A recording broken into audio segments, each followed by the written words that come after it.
Dear students, मैं श्याम सिंह राजपूत, वरिष्ठ अध्यापक अंग्रेजी, राजकीय उच्च माध्यमिक विद्यालय नालागढ़ में कार्यरत हूँ। आपको इंग्लिश ग्रामर के बारे में आज अगले टॉपिक फ्रेज के बारे में पढ़ाने जा रहा हूँ। ध्यान दीजिएगा, फ्रेज यानी होता है वाक्यांश, वाक्यबंध। स्पेलिंग है PHRASE, फ्रेज। इंडिया का आपने देखा वाक्यांश वाक्यांश, तो जैसा इसके इंडिया से स्पष्ट हो जाता है कि फ्रेज क्या है। फ्रेज वाक्य का, सेंटेंस का एक अंश है, पार्ट है, वाक्य का एक खंड है, यानी एक टुकड़ा है। तो ए पार्ट ऑफ द सेंटेंस। अब कैसा पार्ट ऑफ द सेंटेंस है, इसको समझने के लिए हमें इन एग्जांपल्स पर गौर करना होगा।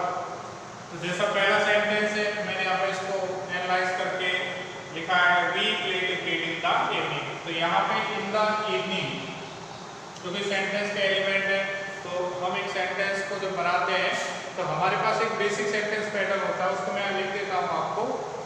हम जनरली जो सेंटेंस बनाने जा रहे हैं, वो सेंटेंस का बेसिक सेंटेंस जो पैटर्न होता है वो होता है SVOCA। तो इस SVOCA के अकॉर्डिंग हम एक सेंटेंस को बनाते हैं इन इंग्लिश। अंग्रेजी में SVOCA के अकॉर्डिंग हम एक सेंटेंस में आने वाले वर्ड्स को लिखते हैं। तो सबसे पहले यहाँ पे सब्जेक्ट लिखा गया है, फिर वर्ब लिखा गया, फिर ऑब्जेक्ट, फिर एडवर्बियल लिखा गया है। तो इन द इवनिंग यहाँ पर हम देखते हैं 3 वर्ड है, 1 2 3। तो ये 3 वर्ड है। पहला वर्ड है इन, सेकंड वर्ड है दी, और तीसरा वर्ड है आपका इवनिंग। तो इन 3 वर्ड्स का ये क्या बन गया, एक ग्रुप बन गया, एक समूह बन गया, इन द इवनिंग। यानी यहाँ पे अर्थ निकल रहा है सायकाल, शाम को। अब अर्थ निकल रहा है शाम को। अगर हम केवल शाम को ये बात कह दें तो क्या इससे बात स्पष्ट होगी? क्या इससे पूरी बात पता चलेगी? नहीं चलेगी। तो इसका मतलब इन द इवनिंग क्या है, इस सेंटेंस का पार्ट तो है लेकिन कंप्लीट सेंस को व्यक्त नहीं कर पा रहा है। अगर हम जब तक ये we play cricket in the evening या play cricket in the evening नहीं कहेंगे तो ये बात स्पष्ट नहीं होगी। हम अगले सेंटेंस में चलते हैं। He was at the point of my gun। ये आपका सब्जेक्ट हो गया, was आपका वर्ब हो गया, at the point of, ये आपका एक प्रीपोजिशनल फ्रेज हो गया। तो अगर हम यहाँ पर बात करें इसकी कि at the point of my gun ये क्या है, तो ये के बारे में एक्स्ट्रा इंफॉर्मेशन दे रहा है, इसलिए पूरा ये पार्ट क्या कहलाएगा, कंप्लीमेंट कहलाएगा। और इस कंप्लीमेंट वाले पार्ट में हम देखें तो at the point of my gun, ये एडवर्बियल भी कहा जा सकता है कि एडवर्बियल ऑफ प्लेस। तो सी और ए दोनों में इसको हम शामिल कर सकते हैं। तो he was at the point of my gun. अब वो कहें at the point of my gun, मेरे बंदूक की नोक पर। अब किसी ने कहा आपसे मेरी बंदूक की नोक पर, तो क्या पूरी बात स्पष्ट होगी? नहीं होगी।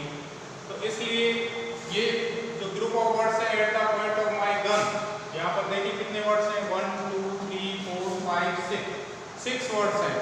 6 वर्ड्स का एक ग्रुप बन रहा है। इसका एक मीनिंग तो निकल रहा है लेकिन कंप्लीट मीनिंग नहीं निकल रहा है। At the point of my gun से क्या स्पष्ट हो रहा है? कुछ भी स्पष्ट नहीं हो रहा, केवल एक अर्थ का पता चल रहा है कि मेरी बंदूक की नोक पर।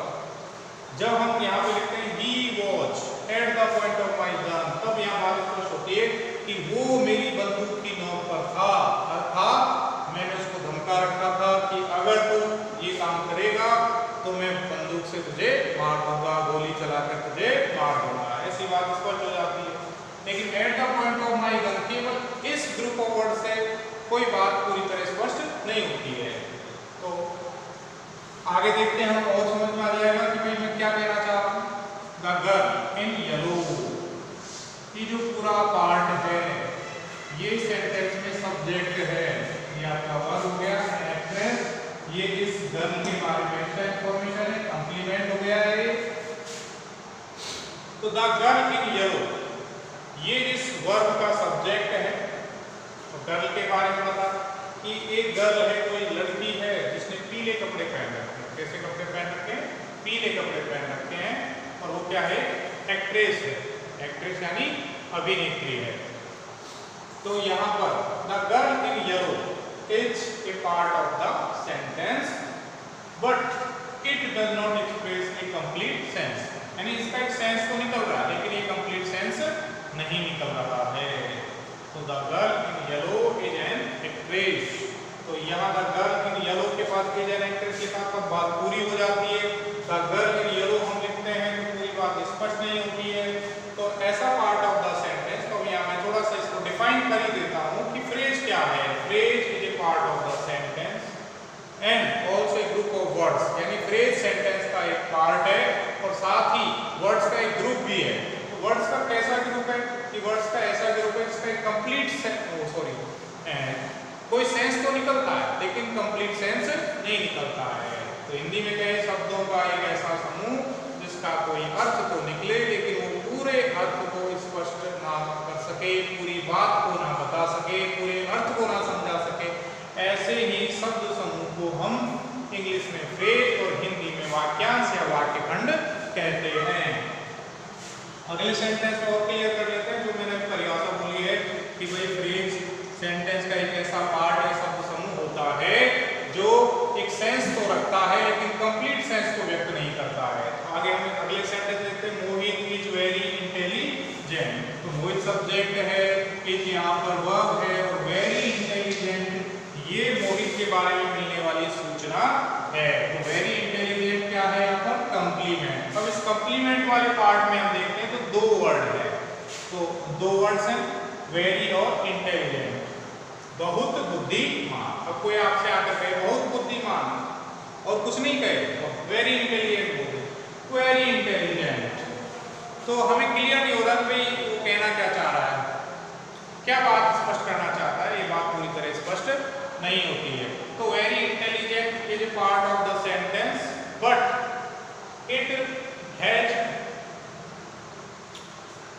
a sense but it does not have a complete sense। लेकिन इसका कोई complete sense नहीं निकल रहा है, इसलिए very intelligent क्या हुआ, ये फ्रेज हो गया। और मोहित is very intelligent ये पूरा जो है ये एक सेंटेंस है और सेंटेंस हमेशा complete meaning देता है, complete sense देता है, क्लियर है। लेकिन फ्रेज हमेशा incomplete sense देता है, कोई सेंस तो रखता है लेकिन complete sense नहीं देता। आगे हम देखते he gave up smoking yesterday। यहाँ ये सब्जेक्ट है, gave up ये वर्ब है। इस वर्ब वाले पार्ट में दो वर्ड्स आए हैं, gave और up। अगला है स्मोकिंग। तो स्मोकिंग यहाँ पर ऑब्जेक्ट है और ये बना वर्ब से है।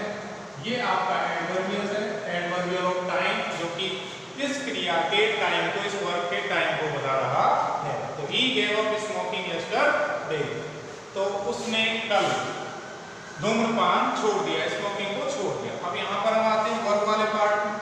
तो वर्ब वाले पार्ट में आपको दिखाई दे रहा है दो वर्ड्स हैं, gave और up। तो gave up ये वर्ब फ्रेज हो गया। क्या हो गया दोस्तों? ये वर्ब फ्रेज, यानी सेंटेंस में फ्रेज का नामकरण, उसका नॉमिनेशन कि भाई वो किस नाम से पुकारा जाए उस फ्रेज को, वो सेंटेंस में उस ग्रुप ऑफ वर्ड्स, उस फ्रेज के फंक्शन पर डिपेंड करता है कि वो फ्रेज उस सेंटेंस में किस रूप में आ रहा है। अगर एक नाउन के रूप में आ रहा है, यानी नाउन एक सेंटेंस में जो फंक्शन करता है तो नाउन की तरह यूज हो रहा है तो नाउन फ्रेज कहलाएगा। अगर वो वर्ब की तरह यूज हो रहा है तो वर्ब फ्रेज या फ्रेजल वर्ब कहलाएगा। या अगर वो एडजेक्टिव की तरह यूज हो रहा है तो एडजेक्टिव फ्रेज कहलाएगा। अगर वो नाउन की तरह यूज हो रहा है नाउन फ्रेज, अगर वो प्रीपोजिशन की तरह यूज हो रहा है तो प्रीपोजिशनल फ्रेज कहलाएगा। अगर वो एडवर्ब की तरह यूज हो रहा है तो एडवर्ब फ्रेज कहलाएगा। तो दोस्तों आपको समझ में आ गया होगा कि फ्रेज क्या है। तो मैं एक बार और रिपीट कर देता हूं कि phrase is a part of the sentence. अब बात ये आती है कि कैसा पार्ट है। तो phrase is a group of words which has a sense but does not have complete sense। यहां लिख देता हूं मैं नीचे इसकी डेफिनेशन कि फ्रेज की डेफिनेशन क्या है, ताकि आपको आपकी नोटबुक में नोट करने में दिक्कत नहीं आएगी। डेफिनेशन यानी कि परिभाषा। A phrase is a group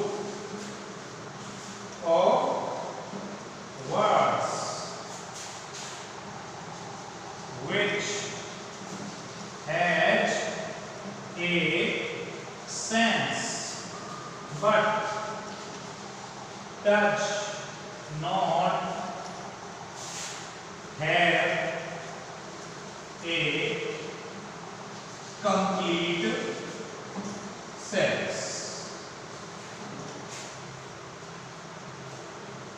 ये फ्रेज वर्ड्स का एक ग्रुप होता है जिसका एक सेंस होता है लेकिन कंप्लीट सेंस नहीं होता है, यानी कोई सेंस तो होता है लेकिन कोई कंप्लीट सेंस नहीं होता है। ऐसे ही ग्रुप ऑफ वर्ड्स को हम फ्रेज कहते हैं, वाक्यांश कहते हैं, वाक्यखंड कहते हैं। अगर आपको मेरी क्लास अच्छी लगी हो, ये वीडियो अच्छा लगा हो तो इस वीडियो को लाइक करें और मेरे YouTube चैनल को सब्सक्राइब करें और ज़्यादा से ज़्यादा शेयर करें ताकि आप जैसे जो स्टूडेंट्स हैं, आप जैसे जो इंग्लिश ग्रामर के बारे में जानना चाहते हैं, जितने भी कंपटीटर्स हैं यानी प्रतियोगी परीक्षाओं की तैयारी करने वाले स्टूडेंट्स हैं, वो इन वीडियोज़ का ज़्यादा से ज़्यादा फायदा उठा सकें। Thank you. जय हिंद।